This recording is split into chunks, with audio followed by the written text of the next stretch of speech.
Well, good evening. Here I sit out on my back terrace. The sky behind me is dark and ominous. The sky up ahead of me is a beautiful sunset. It's a Thursday night, and I think we're going to get rain. You can tell I'm getting old when I can predict the weather with my joints. My thumb will click when the barometric pressure changes. But anyway, I did a short 20-second video this morning about Donald Trump and Joe Biden apparently have agreed to have two debates with each other. Hopefully, they'll have more. But I just had a couple thoughts about it. Rather than CNN or ABC or anybody like that host a debate, I thought, why not have John Stossel do it? John Stossel is neither a Democrat nor a Republican. He's mostly a libertarian, but he's not afraid to ask tough questions. He's very firm and he's very fair, and he would ask hard questions of both of them. Jesse Waters, he leans a little bit to the right, but he would be a good moderator as well. I thought a couple things that they should do is they agreed to have two debates without a live audience. I think they should have two without a live audience, and then maybe have two or three more debates with a live audience. To make it fair, they should have a traffic light type thing above each candidate. They should have a clock on the bottom of the screen, wherever it's streamed or broadcast or run on the network or whatever. Have a time clock underneath so that the people in the media can't edit things out and take comments out of context.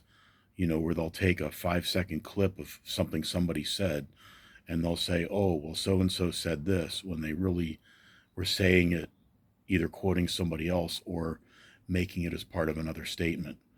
They like to do that a lot.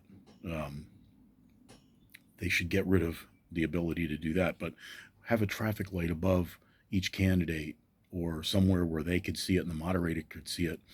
And when the candidate is speaking, they have a green light. When they have 15 seconds left, the light will turn yellow. When the time runs out, their light turns red and their microphone is muted instantly. That way there's no talking over each other. I believe that each candidate should have a 2-minute opening statement and a 1-minute closing statement. And when a question is posed to a candidate, they should take turns over which one gets to go first. And if they can't agree on that, they should flip a coin so that, okay, heads, you go first, tails, you go first. And then they flip-flop back and forth on that. And when a candidate is allowed to answer a question, if they say anything about the other candidate, that other person should get a 30-second rebuttal. I think that should be enough time, and use the traffic light to enforce that. We want to avoid the situation that they had at the Republican primary debates. They had 3 or 4 of them, and it was like the kids' table at Thanksgiving dinner. It was horrible. They kept talking over each other and interrupting each other. I believe that if you have Trump versus Biden, that shouldn't be an issue with only 2 of them there. Something else I thought they should have is a prohibition on having notes, charts, pictures, and a teleprompter or any Bluetooth piece in their ear where they would be getting advice from their campaign staff. These guys need to test their mettle, and especially with both of them being up there in years, they need to show us that they have the mental acuity to be able to think quickly on their feet and answer questions without staffers having to always help them. Now, it is understandable that there are times that they're not omniscient. They don't know, they don't know everything. They're not all knowing. But to be able to face off against each other in a debate, it should be a test of fortitude. I think that if the first 2 debates are just going to be the 2 of them, I think in any third debate that would likely happen after the conventions, when they will have their running mates announced, I think they should have the RFK, if he's on enough if he's on ballots in enough states to win 270 electoral votes, I believe that RFK should be invited to participate in the debate.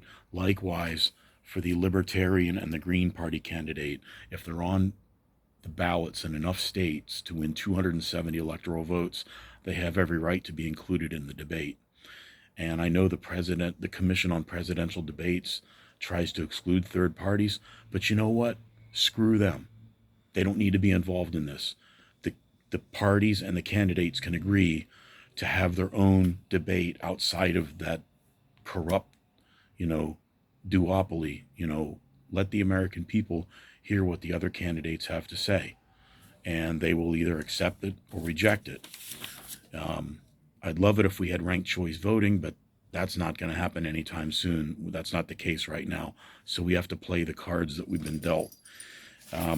I think that they should have as I said, a 2-minute opening statement and a 1-minute closing statement. And the questions that they get asked, if there's a question, say from the audience or from the moderator, it needs to be asked to both candidates. They can't just ask one. They need to ask both candidates and allow for the 30-second rebuttal if necessary. And as far as the vice presidential debates, they normally only have one. I think they should have two. I think two debates for the vice presidential candidates.